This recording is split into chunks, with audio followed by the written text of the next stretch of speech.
Hello साथियों, नमस्कार। Welcome to bullet.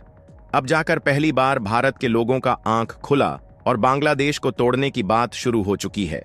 अब चर्चा तेज हो गई है कि बांग्लादेश को दो हिस्सों में तोड़कर इस गलियारे की चौड़ाई बढ़ाई जाए। इसके तहत बांग्लादेश के उत्तरी हिस्सों को भारत में शामिल करने का प्रस्ताव है, जिससे पूर्वोत्तर राज्यों को सुरक्षित रखा जा सके। बांग्लादेश की अंतरिम सरकार के आतंकी मंसूबों पर भारत ने सख्ती दिखाई और चिकन नेक कॉरिडोर को काटने की साजिश रचने वाले कई बांग्लादेशियों को धर दबोचा। इसी बीच बांग्लादेश ने भारत से 50,000 टन चावल की मांग की है। सवाल यह है कि क्या भारत को चावल देना चाहिए? वहीं पाकिस्तान और बांग्लादेश ने आपस में हाथ मिला लिया है और दोनों आतंकी देशों में हिंदुओं को प्रताड़ित किया जा रहा है।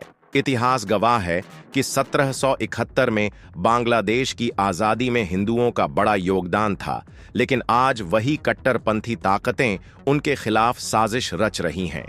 इस वजह से हिंदू बहुल इलाकों को स्वतंत्र देश बनाने की मांग उठ रही है। सब कुछ बेहद विस्तार से डिस्कस करेंगे, इसलिए वीडियो में अंत तक बने रहे। देखिए, बांग्लादेश से भारत में आतंकी घुसपैठ की खबरें आती रही हैं, लेकिन सिलीगुड़ी के चिकन नेक कॉरिडोर पर नजर रखने की बात हो तो मामला बहुत गंभीर हो जाता है। ये 20 से 22 किलोमीटर चौड़ा गलियारा भारत के लिए सिर्फ एक जमीन का टुकड़ा नहीं है, बल्कि पूर्वोत्तर राज्यों को शेष भारत से जोड़ने वाली एकमात्र जीवन रेखा है, जिस पर बांग्लादेश की नई सरकार के लोगों की तरफ से बार बार साइकोलॉजिकल हमले किए जा रहे हैं। अगर ये गलियारा कट गया तो मणिपुर, नागालैंड, असम जैसे राज्यों का भारत से संपर्क कट जाएगा। यानी ये सिर्फ एक कॉरिडोर नहीं, बल्कि भारत की सुरक्षा, अर्थव्यवस्था और एकता की रीढ़ है, जिस पर बांग्लादेश की बुरी नजर लगी हुई है। बांग्लादेश की नई सरकार और उनके समर्थक हर हाल में भारत के इस चिकन नेक कॉरिडोर को काटना चाहते हैं। तभी तो वहां के कुछ आतंकी संगठनों ने इस क्षेत्र को अस्थिर करने की साजिश रची। बांग्लादेश की मौजूदा यूनुस सरकार, उनके सलाहकार और उनके समर्थक कई बार इस मानसिकता को जाहिर कर चुके हैं कि बांग्लादेश के चिकन नेक कॉरिडोर को काट देना चाहिए।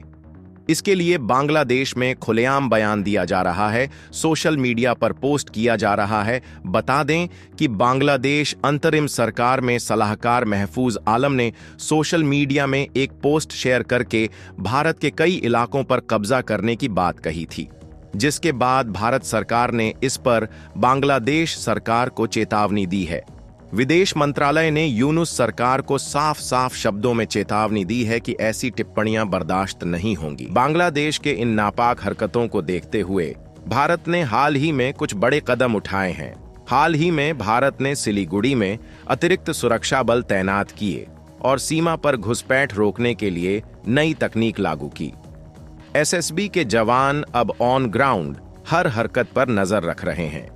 इतना ही नहीं, भारत के मिलिट्री बेस पर भी चौकसी बढ़ा दी गई है। बताया जा रहा है कि अगर भारत और बांग्लादेश के बीच युद्ध हुआ तो फिर खेल 24 घंटे में निपट सकता है, क्योंकि बांग्लादेश की सैन्य ताकत भारत से काफी कमजोर है। 145 देश की इस रैंकिंग में बांग्लादेश 37वें पायदान पर आता है। वहीं भारत को दुनिया की चौथी सैन्य महाशक्ति के तौर पर जाना जाता है। यानी कि भारत को बांग्लादेश से ज्यादा खतरा नहीं है, लेकिन एक उससे भी ज्यादा बड़ा खतरा है। यहां नोट करने वाली बात यह भी है कि सिलीगुड़ी कॉरिडोर पर चीन भी नजर गड़ाए हुए है। अगर कभी बांग्लादेश की मदद से चीन इस कॉरिडोर पर कब्जा जमाने की कोशिश करता है तो भारत के लिए हालात गंभीर हो सकते हैं, क्योंकि बांग्लादेश और पाकिस्तान ने भी हाथ मिलाने के संकेत दिए हैं। ऐसे में चीन भी भारत को परेशान करने के लिए बांग्लादेश और पाकिस्तान के आतंकियों को फंडिंग, समर्थन और हथियार दे सकता है। लेकिन भारत ने इस खतरे को पहले ही भांप लिया है। यही वजह है कि न केवल सीमा पर सुरक्षा खड़ी की गई है, बल्कि भारत ने पूर्वोत्तर में अपने इंफ्रास्ट्रक्चर को भी मजबूत किया है। अरुणाचल प्रदेश और असम में नई सड़कें, पुल और रेलवे लाइनें इसी रणनीति का हिस्सा हैं। आपका सवाल होगा कि बांग्लादेश तो पाकिस्तान के खिलाफ लड़ाई लड़कर ही आजाद हुआ था, तो फिर यह दोनों क्यों मिल जाएंगे?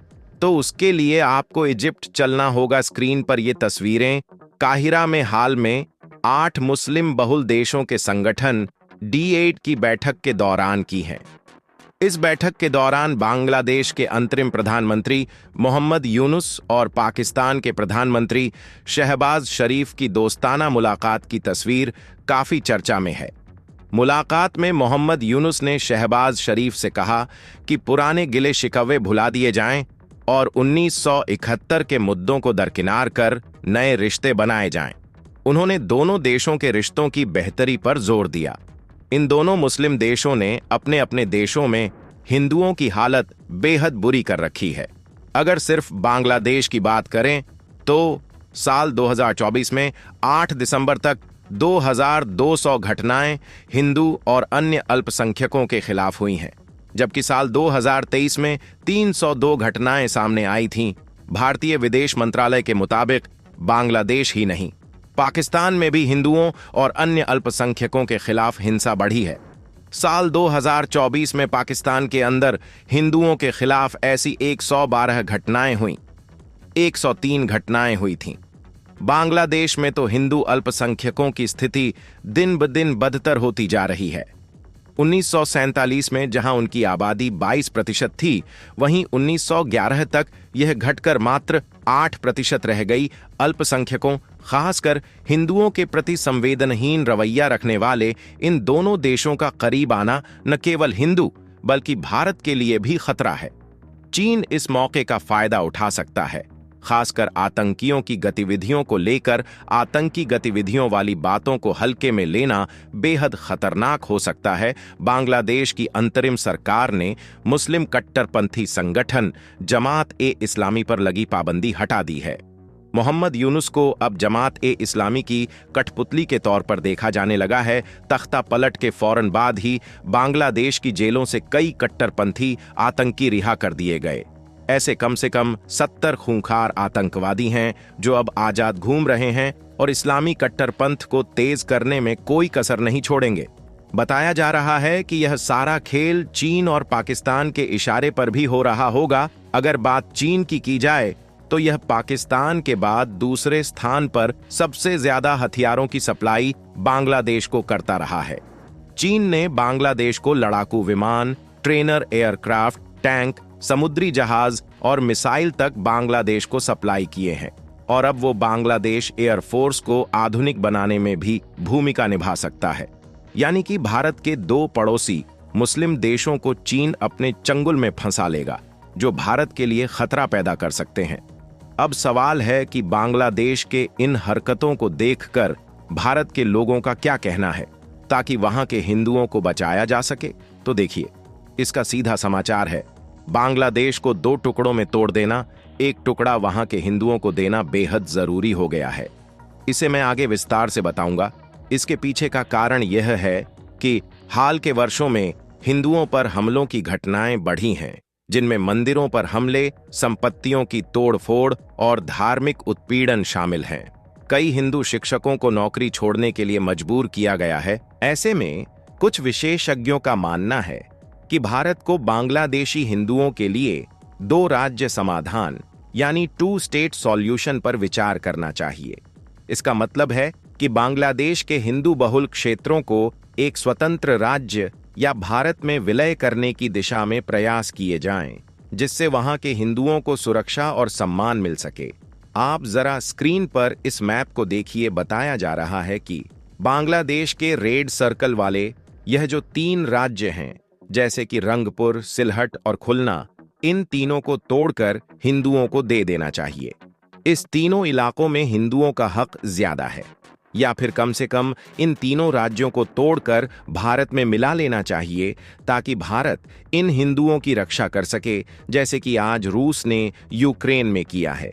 इस तरह से भारत का चिकन नेक भी मोटा हो जाएगा और बांग्लादेश के हिंदुओं को शांति भी मिल जाएगी। इसके साथ ही जो ब्लैक सर्किल वाला राज्य चिटागोंग है, उस पर हो सकता है कि जल्द ही अराकान आर्मी का कब्जा हो जाए। इसके बाद बांग्लादेश के पास मात्र 4 छोटे राज्य ही बचेंगे और यह बांग्लादेश का सबसे परफेक्ट इलाज होगा। इस तरह का तर्क भारत में दिया जा रहा है और इसके पीछे बड़ा कारण यह है कि ऐतिहासिक दृष्टि से देखें तो 1971 में बांग्लादेश की स्वतंत्रता के समय भी हिंदुओं ने महत्वपूर्ण भूमिका निभाई थी, लेकिन स्वतंत्रता के बाद भी उनकी स्थिति में सुधार नहीं हुआ। बांग्लादेश में कट्टरपंथी संगठनों जैसे जमाते इस्लामी का प्रभाव बढ़ता गया, जिन्होंने हिंदुओं के खिलाफ हिंसा और उत्पीड़न को बढ़ावा दिया। यहां तक कि बांग्लादेश की अंतरिम सरकार के प्रमुख मोहम्मद यूनुस के शासन में भी हिंदुओं की सुरक्षा सुनिश्चित नहीं हो पाई है। इसे लेकर शेख हसीना ने भी हाल ही में कई गंभीर बयान दिए हैं। भारत ने हमेशा से शरणार्थियों का स्वागत किया है, चाहे वह 1971 के बांग्लादेशी शरणार्थी हों या तिब्बती शरणार्थी। लेकिन वर्तमान में भारत सरकार बांग्लादेशी हिंदुओं को शरण देने से कतरा रही है, जो उसकी पूर्व नीति के विपरीत है। इसके पीछे कारण है कि बांग्लादेश के हिंदुओं को उसका हक दिलाया जाए और बांग्लादेश को 2 हिस्सों में बांट दिया जाए। असम के मुख्यमंत्री हिमंत बिस्वा शर्मा ने भी कहा है कि हिंदुओं को भारत लाना समाधान नहीं है, बल्कि बांग्लादेश में ही उनकी रक्षा करना प्राथमिकता होनी चाहिए। बांग्लादेश से जुड़े सभी अपडेट पर हमारी नजर लगातार बनी हुई है, जिस पर हम आगे भी वीडियो लाते रहेंगे। अब आपके लिए एक ट्रेडिंग अपडेट। बांग्लादेश का चावल खत्म होने वाला है और इसी कारण बांग्लादेश की अंतरिम सरकार ने भारत से 50,000 टन चावल आयात करने का निर्णय लिया है, जिससे देश के घटते खाद्य भंडार को बढ़ाया जा सके और उपभोक्ता मांग को पूरा किया जा सके। अब सोचिए, जो बांग्लादेश भारत पर 94% तक निर्भर है, वह अपनी औकात भूलकर भारत को धमकी देने की कोशिश करता है। तो चलिए फिर मिलते हैं एक और नई अपडेट के साथ। तब तक आप हमारे प्लेलिस्ट को देख सकते हैं, जिसका लिंक नीचे कमेंट बॉक्स में दिया गया है। इसके साथ ही वीडियो को लाइक करके चैनल को सब्सक्राइब कर लें। धन्यवाद।